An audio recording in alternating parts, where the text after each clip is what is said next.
lollygagging down the court, doing suicides, just half-assing it. And Kobe, even though he's young, man, he don't have no damn patience for nothing like that.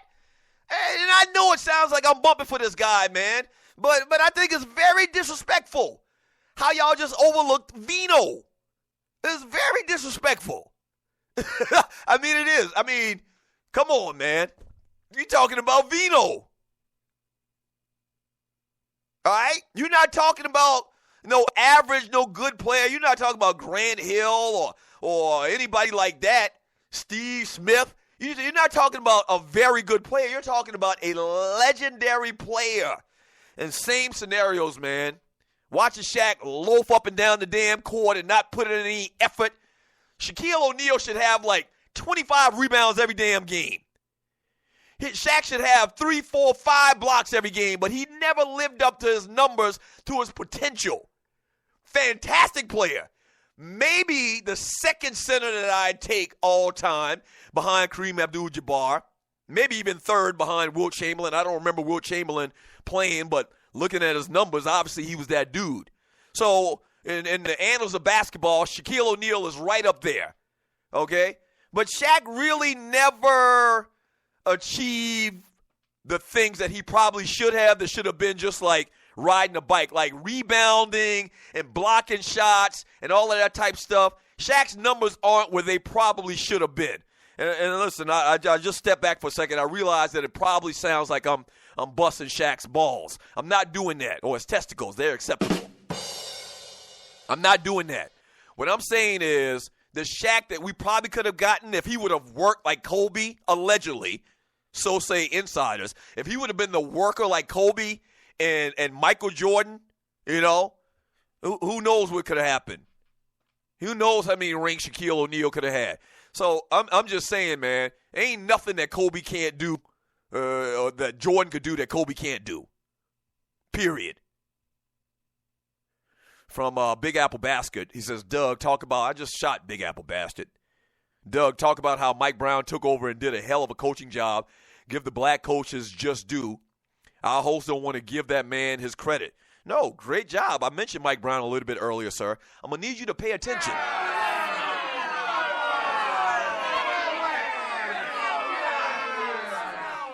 Mike Brown has done a fantastic job based on the circumstances. That being said, I think Big Apple Basket, you could go out there and coach this team and they'd still sweep the San Antonio Spurs. Still sweep the other teams that they beat in the playoffs and go 12-0. I'm not that big of a Mike Brown fan anyway. The man didn't know what the hell he was doing in L.A. Seemingly, let LeBron tell it, he didn't know what the hell he was doing in Cleveland. So I'm not the biggest Mike Brown fan in the world, but I will give credit where credit's due. Mike Brown has done a fantastic job instead of Steve Kerr. And Steve Kerr with this injury. Mike Brown has done a fantastic job. He didn't let the damn train go off the rail. I mean, that's fantastic. But be honest. I mean, any Tom, Dick, and Harry could probably go out there and coach the Golden State Spurs, and they'd still dominate. Right. It's not because Steve Kerr is out there. Maybe the discussion you need to have, and you're listening to the Doug Stewart Show, maybe the better discussion to have is how Steve Kerr really isn't that great of a coach. All right? Maybe Steve Kerr, just as I said, has all this dynamic talent and these fantastic players on his team. And as I said, anybody can coach these guys for the most part. You got 4 of the top maybe 10, top 15 players in the game on your team. You have an all-star. You are rolling out an all-star team. So I don't know if I feel comfortable in giving so much credit to Mike Brown. Maybe the better discussion is maybe we need to start looking at Steve Kerr. If Mike Brown can come out there and once again keep the damn train on the track and have no problems and they sweep through the playoffs, really, how much does Steve Kerr do? Or how much has he done? A lot of people try to give him credit. I said it when they got rid of Mark Jackson. I believe Mark Jackson and that team was probably going to do the same thing the next year. He had them going in that direction. Very reminiscent of what happened in Tampa Bay, with a football analogy, very reminiscent of what happened in Tampa Bay with Tony Dungy. Tony Dungy out, and John Gruden comes in, they win a Super Bowl. You can't tell me, I don't care what you say, you can't tell me that Golden State team wasn't set to do the great things that they've done in the years after they got rid of Mark Jackson. All right, so that's the better conversation to have. 404-382-0338. You can also email me at doug@thedougstewartshow.com.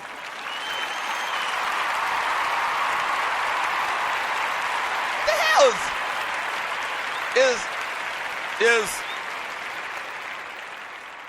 is Mike Brown your cousin or something like that, Big Apple bastard?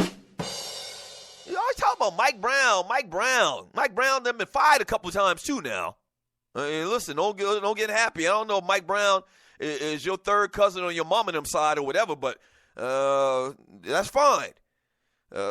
All-star forward Kevin Durant, who caught a lot of flack after what he said. He says, if you don't like it, don't watch it, during a post-game interview session after Game 3 of the Western Conference Finals pertaining to the blowouts this season. In an interview on Monday, Durant apologized for his remarks, though he remained true to his words. Here's the quote. He said, I mean, life can be simple, man. He told ESPN, if you don't like the way the game is going, just turn it off. If you're enjoying it, just keep it on. Life is simple. I didn't mean it to disrespect anybody, but if you felt disrespected, I'm sorry. But if you don't enjoy the game, turn it off and turn something else on. If you do enjoy the rest of it, man. So here's the thing, what happened. Now, obviously, you know what happened. He got a call. His team got a call from the league. You can't be talking shit about the fans, man. I'm sorry. You can't. And I think that these cats, man, it's better to say nothing at all, to say something stupid. You can't belittle the fans in that way. Now, maybe if you're talking about an opposing team's fans, right, that's understandable. And the competitive spirit and competitive back and forth between you and the opposing team's fans. Who was the Charles Oakley always went on and on, or Charles Barkley always went on and on about? It was a San Antonio, I think so. He used to always talk about how the women in San Antonio looked, how they were so jacked up and whatnot. That's one thing. But to outright say, if you don't like it, to turn your TV off, that's the wrong thing to do.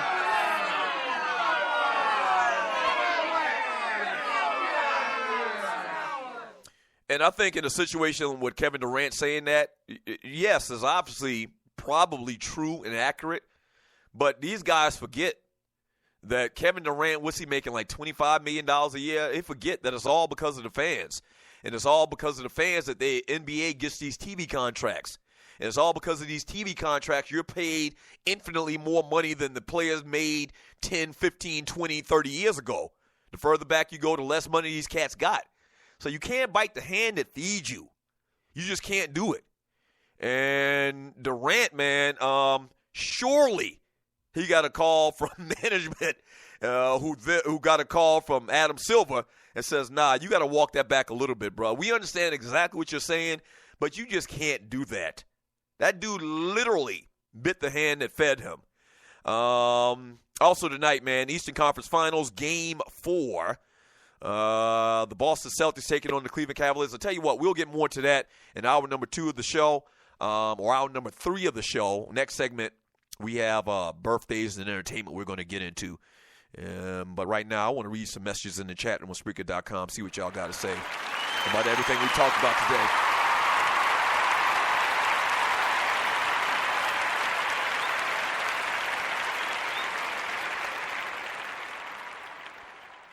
From LD, from the D, he says, reason not to like Kobe. Lastly, for some absurd reason, the Kobe fans seem to think this ninja walks on water and that he's the greatest basketball player ever. No, I've never said that. Let me stop you right there, sir. I never said that. The last 40 years that I've been on Earth, okay, I didn't see Oscar Robertson. I mentioned earlier, I didn't see Wilt Chamberlain. I didn't see all of the great players that played, before, let's say, like 1977.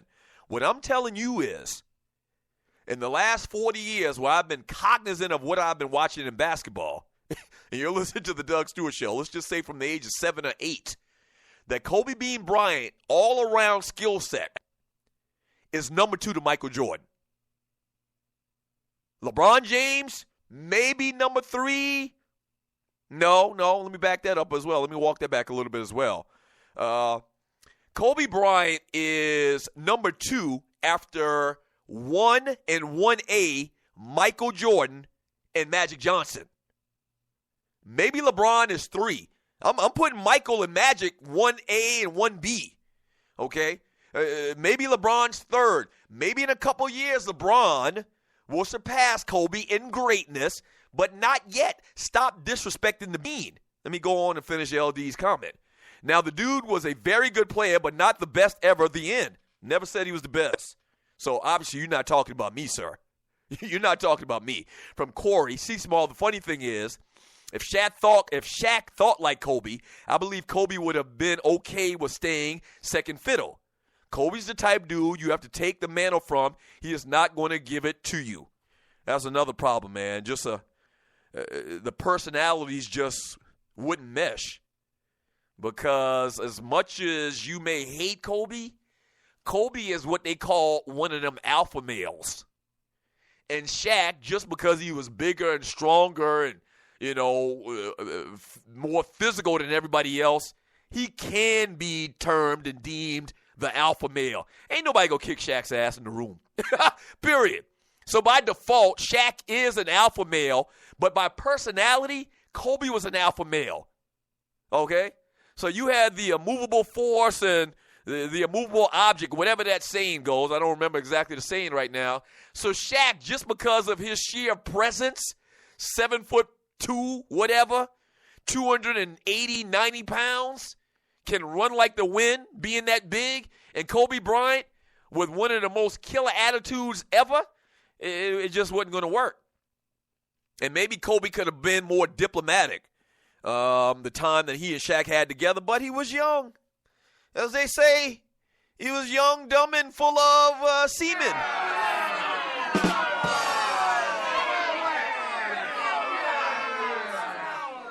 And yes, maybe he could have, Shaq get away with a lot of stuff, man, but it's hard. It's hard, man, when you don't see anybody putting in effort. I played on many sports teams in my life, and one thing that I could never stand, man, was somebody not giving effort and lollygagging. I've used that term twice today. That's today's word. Lollygagging.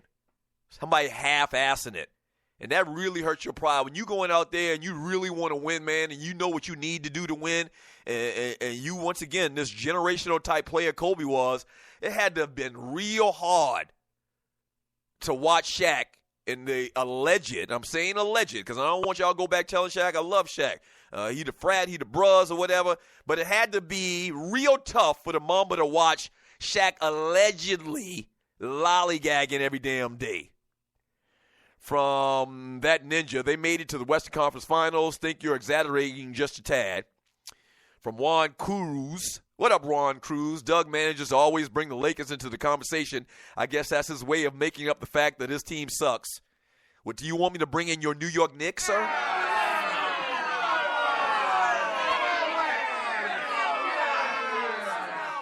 Oh, you'd be better. It'd be much better. You'd like it better if I bring up Juan Cruz's New York Knicks. That would make it better, I guess, huh? Hated it.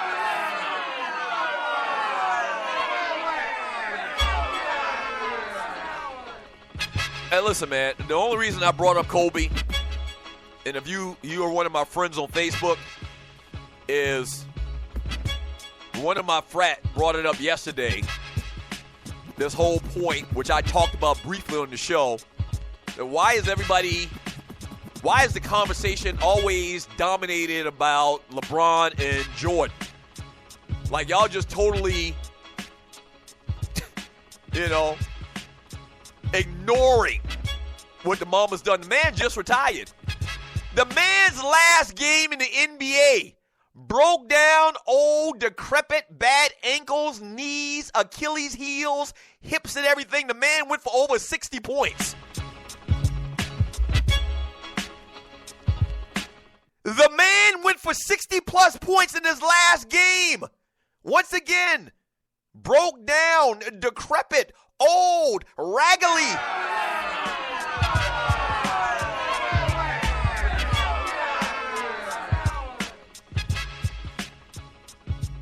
Show love, man.